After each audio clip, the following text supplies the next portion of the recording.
വാളകത്തുണ്ടായത് കുടുംബ പ്രശ്നം മാത്രമോ? ഭർത്താവ് മന്ത്രിയെ പുറത്ത് പറയാൻ പറ്റാത്തത്ര മോശം സാഹചര്യത്തിൽ കണ്ടെന്ന് വെളിപ്പെടുത്തിയ ബിന്ദു മേനോൻ തൻ്റെ പ്രതികരണം വൈകാരികം മാത്രമാണെന്ന് പറഞ്ഞ് വിവാദത്തിൽ നിന്നും പിറകോട്ടടിക്കാനുള്ള കാരണമെന്ത്? വാക്കാൽ പരാതി കൊടുക്കാൻ കേരള പോലീസിൻ്റെ 112 നമ്പറിൽ വിളിച്ച ബിന്ദുവിന് വട്ടാണെന്ന് പറയാതെ പറഞ്ഞ KB ഗണേഷ് കുമാർ പിന്നീട് എന്തിനാണ് അവരോട് മാപ്പപേക്ഷിച്ചത്? തെറ്റ് ചെയ്തിട്ടില്ലെങ്കിൽ പിന്നെ മാപ്പ് എന്തിന്? രാത്രി ഇരുണ്ട് വെളുക്കും മുമ്പ് ബിന്ദുവിനെ നേരിൽ കണ്ട് മന്ത്രിയുമായി സമവായത്തിൽ എത്തിച്ചത് ആരാണ്?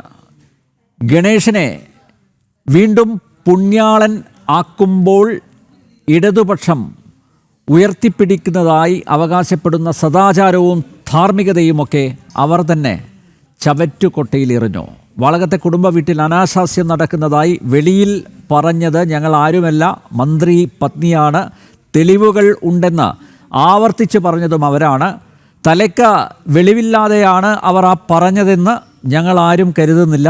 പോലീസിനെ വിളിച്ചു വരുത്തിയതും അവരാണ്. കുടുംബ വീട്ടിലെ കിടപ്പറയിൽ അരുതാത്തത് കണ്ട ബിന്ദു മേനോൻ 24 മണിക്കൂറിനകം പറഞ്ഞതെല്ലാം വിഴുങ്ങിയത് ആരുടെയോ പ്രേരണയാലാണ് എന്നതിൽ തർക്കമില്ല.